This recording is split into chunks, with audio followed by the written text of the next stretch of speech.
Right now, while you're watching this, something specific is being decided inside your brain. Not tonight, not if you eventually get a diagnosis. Right now, today, this morning, has already set something in motion. Somewhere around 10 p.m. tonight, a specialized cleaning system deep inside your brain will activate. It's called the glymphatic system. And for the next 6 to 8 hours, while you're asleep, it will flush out the toxic proteins your neurons have been producing all day. Amyloid beta, tau protein. The exact compounds whose accumulation in the brain is the defining pathology of Alzheimer's disease. Whether that system runs at full capacity tonight or barely functions is not determined by what you do after dinner. It is not determined by your medication or your genetics. It is determined in large part by what you did this morning, the first 60 minutes after your eyes opened. There are 5 habits that tens of millions of Americans over 60 practice every single morning, habits that feel completely harmless, even virtuous, that are quietly programming their brain for a night of deficient glymphatic clearance. Not once in a while, every single night. I need to tell you what they are. I'm Dr. Chen. I'm a board-certified neurologist with 15 years of clinical experience in cognitive decline prevention and memory disorders. I have watched this pattern in my practice long enough that I no longer consider it incidental. The patients who come back to my clinic at 72 with better memory testing than they had at 64, the ones who genuinely bend their cognitive trajectory, they almost never cite a new supplement or a new medication.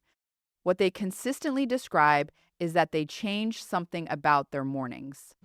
Specifically, how they wake, how they handle light, how they move, what they do with their body and their brain in that first hour. I've wanted to explain the neuroscience behind that observation for a long time. Why morning specifically? Why that window matters so disproportionately. Most appointments don't allow time for this conversation. This video is my version of that conversation, unhurried, with the mechanism explained in full. Because you cannot make an informed choice about your morning until you understand what your brain is counting on you to do. Let me tell you about a discovery that fundamentally changed how neuroscientists think about Alzheimer's disease, and that still hasn't reached most people's doctors, let alone most patients. For most of neuroscience history, we knew the brain produced metabolic waste, proteins that neurons release as a byproduct of normal activity, all day, every day. We knew those proteins accumulated in Alzheimer's disease as plaques and tangles. What we struggled to explain was, how does a healthy brain get rid of them? In 2013, a landmark paper published in the journal Science answered that question.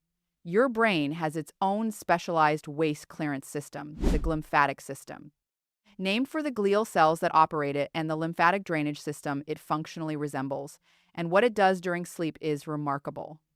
During deep, slow-wave sleep, the specific stage that tends to dominate the early hours of the night, the space between your brain cells expands. Research has demonstrated that this interstitial space can increase by as much as 60% during sleep compared to wakefulness.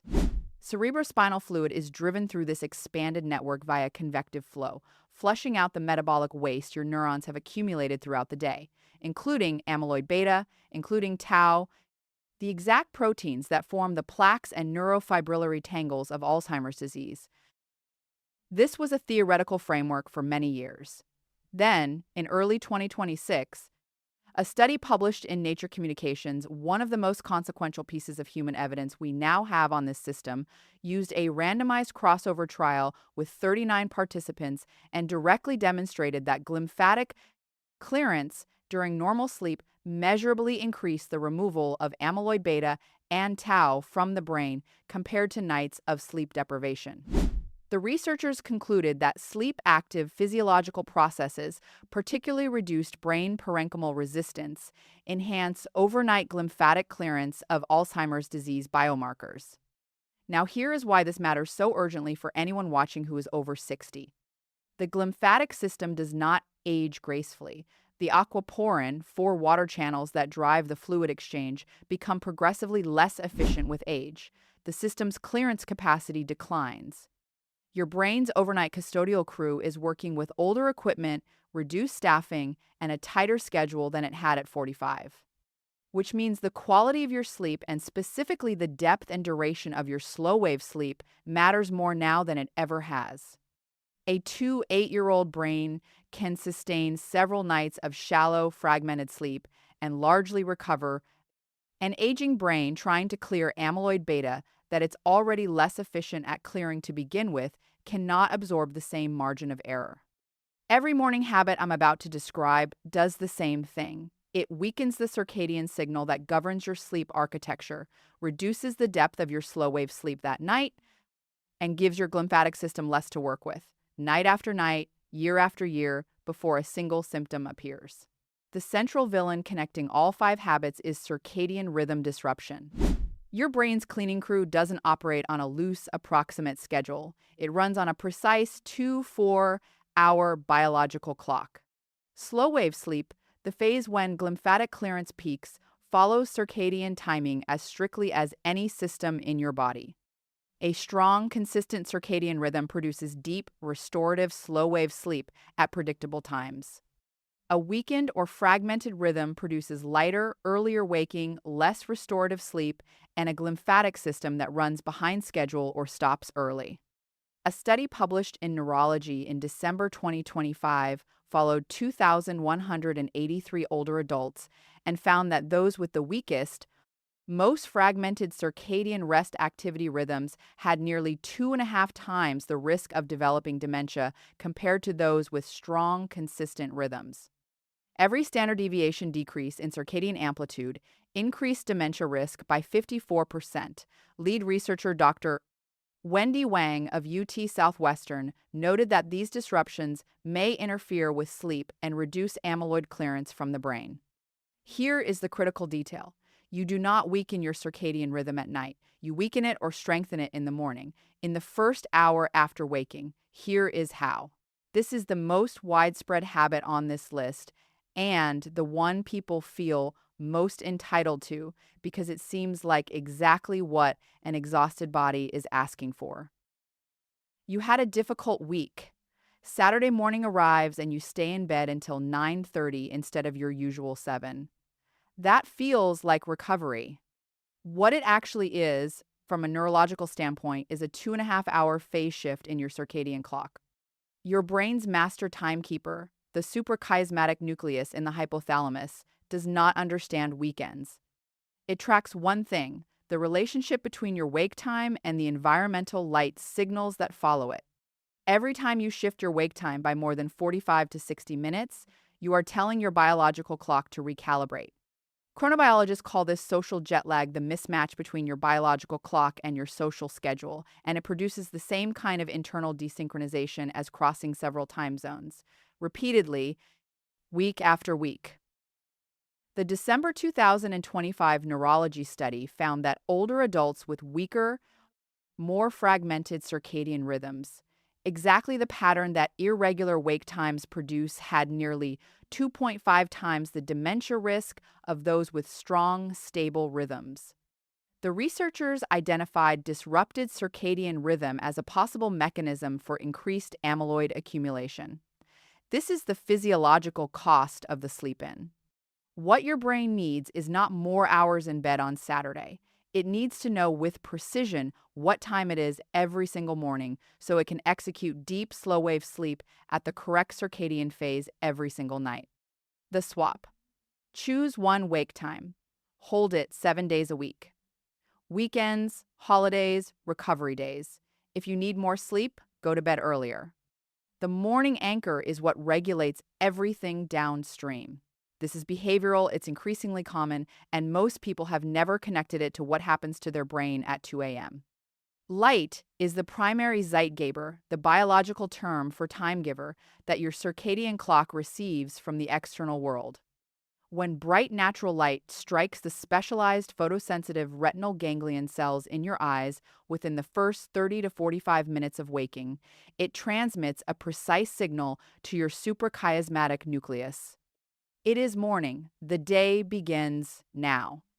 This triggers the suppression of residual melatonin, initiates the cortisol awakening response research, published in the Journal of Clinical Endocrinology and Metabolism, showed this response produces a greater than 50% elevation in cortisol levels compared to remaining in dim light. And critically, it stamps the circadian phase that will govern when your brain produces deep, slow-wave sleep that night. Here is what happens when you skip it. Many people over 60 wake up, make coffee, sit in an artificially lit kitchen or living room, watch morning television, and don't encounter meaningful natural light for 2 or 3 hours.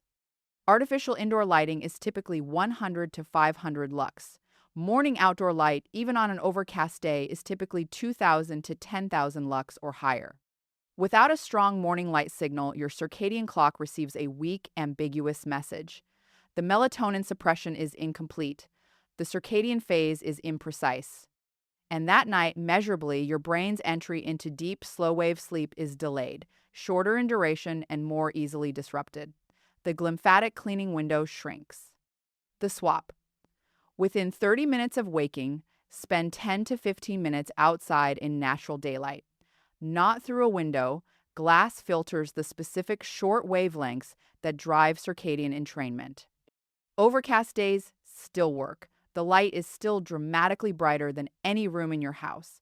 Combine this with a morning walk, and you are addressing 2 items on this list simultaneously. This is the hardest one to change because the pull toward it is immediate and feels reasonable. The headlines are real, the emails are real, the messages from family are real. I understand completely. But I need to explain what happens specifically to the hippocampus, the brain's primary memory structure and the first region to show damage in Alzheimer's disease when it is subjected to acute stress before it has fully transitioned out of the sleep state. In the first 20 to 30 minutes after waking, the prefrontal cortex, the brain region responsible for rational evaluation, contextualizing information, and regulating emotional responses, is not yet fully operational. Its metabolic activity and connectivity are still coming online. The limbic system, where the stress response and emotional reactivity live, reactivates faster. This is normal neurological sequencing. What it means is that when you pick up your phone and encounter anxiety-provoking content, conflict, or threat signal information in this early window, the hypothalamic pituitary adrenal axis fires before the prefrontal cortex has the capacity to regulate it. The cortisol spike is disproportionate to what you would experience if you encountered the same information 45 minutes later. One morning of this is irrelevant. A daily pattern of years consistently beginning every day with a stress response flood before the brain's regulatory systems are engaged has measurable neurological consequences.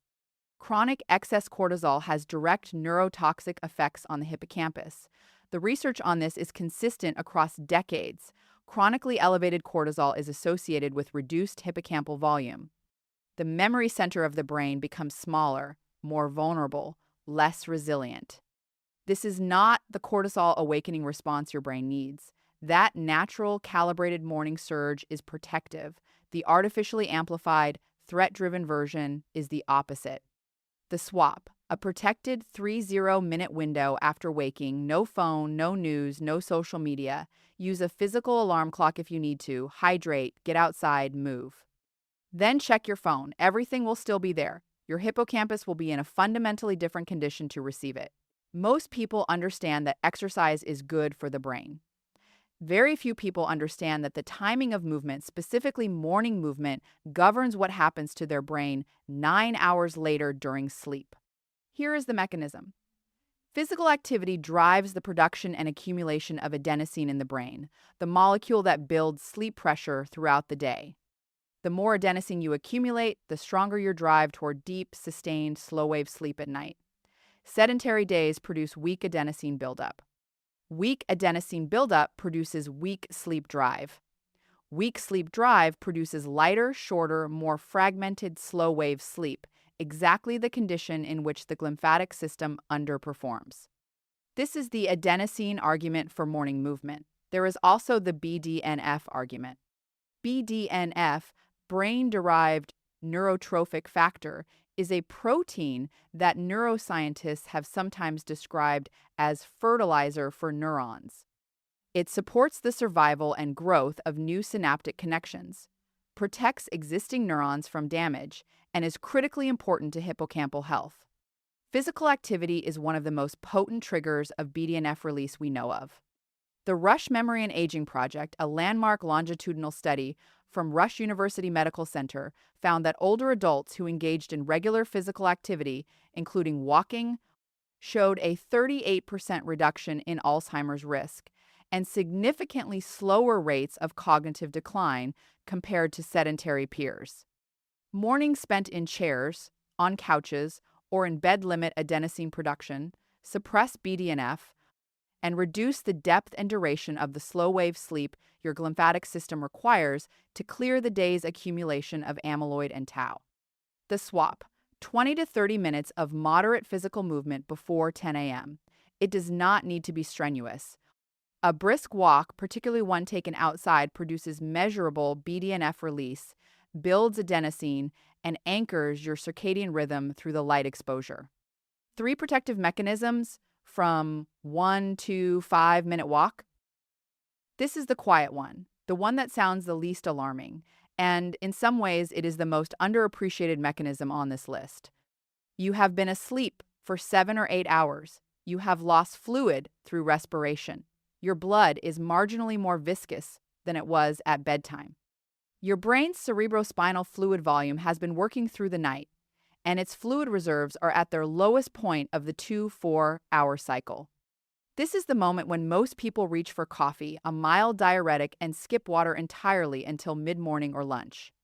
The glymphatic system is a fluid-dependent process. Cerebrospinal fluid is the working medium through which amyloid, beta, and tau are swept out of the brain's interstitial spaces. Research into glymphatic function has consistently highlighted hydration status as a modulating factor in clearance efficiency. A dehydrated brain with reduced cerebrospinal fluid volume and decreased cerebrovascular flow is a brain whose overnight cleaning cycle begins the following night at a disadvantage before it even starts. Beyond the glymphatic mechanism, mild dehydration has direct cognitive effects. A study published in the British Journal of Nutrition found that even a 1 to 2% reduction in body water, well within the range of normal morning dehydration in older adults' impaired concentration, slowed reaction time and increased perceived task difficulty in adults over 60 whose kidneys are less efficient at conserving water and whose thirst sensation is physiologically blunted, meaning you don't feel thirsty even when you're dehydrated. This is not an occasional issue. It is the chronic daily default. Coffee before water is not a minor preference. It is a habit of compounded physiological cost. The swap: 16 ounces of water within 30 minutes of waking, before anything else, before coffee, before breakfast. Keep a full glass on your nightstand so it is the first thing your hand finds. This is the lowest effort intervention on this list and one of the most direct. Let me step back from the list for a moment, because what I really want you to understand isn't any individual habit, it's the architecture underneath them. Every one of these 5 habits works on the same mechanism. They weaken the biological signal that tells your brain what time it is. They compress and fragment the slow-wave sleep your glymphatic system depends on. And they allow amyloid beta and tau to accumulate in your brain across months and years invisibly without symptoms while you feel completely fine. The Yale School of Medicine research I mentioned, nearly 40,000 brain scans analyzed, found that suboptimal sleep was correlated with silent brain injuries that clinicians know to foreshadow stroke and dementia years before their clinical onset. These were not sick people. These were people who felt fine. Felt fine is the phrase I cannot get out of my head when I think about this research, because in neurology, the gap between feels fine and something is wrong is measured in years. And those years belong to you, not to the disease. I think of a woman who came to see me some years ago. She was 68. She had worked her entire career in a field that required careful, precise thinking. I won't say more than that, and she was proud of her mind. She came in because she'd noticed, and this is exactly how she described it, that words were taking longer to arrive. Not gone, just slow. A name she'd always known would take a half beat longer. A sentence she was constructing would pause mid-thought. Her cognitive assessment showed mild decline, subtle enough that her primary care physician hadn't flagged it. When I took her sleep history, I found the pattern. She had retired 2 years earlier. Since then, she kept no consistent schedule. She slept in most mornings, sometimes until 10. She stayed up watching television in a bright room until midnight. She hadn't exercised regularly since leaving her job. She spent her mornings in a dim apartment, coffee in hand, tablet on her lap, reading the news before she'd been awake for 5 minutes. We talked for a long time about the glymphatic system, about what circadian disruption does to sleep architecture, about the 2,183 people in the Neurologist study whose irregular rhythms correlated with 2.5 times the dementia risk. And I found myself wondering the question I always ask after these appointments, the one I never fully resolve: how many years earlier did this begin? Not the word-finding difficulty, the accumulation. What morning, on which ordinary Tuesday, 2 years before I met her, did her brain's cleaning system begin running at 60% capacity, at 40%? And what would be different today if she had known then what she was setting in motion? The reason I carry that question is not because I believe the outcome was fixed. I carry it because I believe it wasn't. The glymphatic system is not a fixed quantity. It is a dynamic system that responds to the biological conditions you create. Deep, slow-wave sleep can be lengthened and deepened through consistent circadian entrainment. The glymphatic clearance that follows responds accordingly. The 2026 Nature Communications study showing that sleep deprivation impairs glymphatic clearance also tells you its exact inverse. Sleep that is protected, deep, and consistent measurably enhances clearance of amyloid beta and tau. Circadian rhythms that have weakened can be re-anchored. The suprachiasmatic nucleus is not damaged by inconsistent routines. It is simply desynchronized. Consistent wake times and morning light exposure are among the most powerful resynchronization tools. We have no prescription required, no equipment, no expertise. The Neurology 2025 study that found 2.5 times the dementia risk in people with weak circadian rhythms was simultaneously a study about the extraordinary protective value of a strong one. The people in the high-amplitude consistent rhythm group were not doing anything exotic. They were simply in sync with their own biology. You are 60, or 65, or 72. The research on neuroplasticity after 60 is not wishful thinking, it is documented. The brain responds to what you give it. The glymphatic system responds to the conditions you create. 5 mornings from now, your brain will have had 5 nights of glymphatic function that was either better or worse than it is right now. That is not abstract, that is biology. 5 specific replacements, starting tomorrow morning. 1. Set one wake time and hold it for 30 consecutive days, 7 days a week, weekends included, holidays included. If you need more sleep, move your bedtime earlier. The morning anchor is the signal your circadian clock runs on. Consistency is the intervention. 2. Within 30 minutes of waking, spend 10 to 15 minutes outside in natural daylight, not near a window outside. Even overcast skies provide dramatically more circadian-relevant light than any indoor space.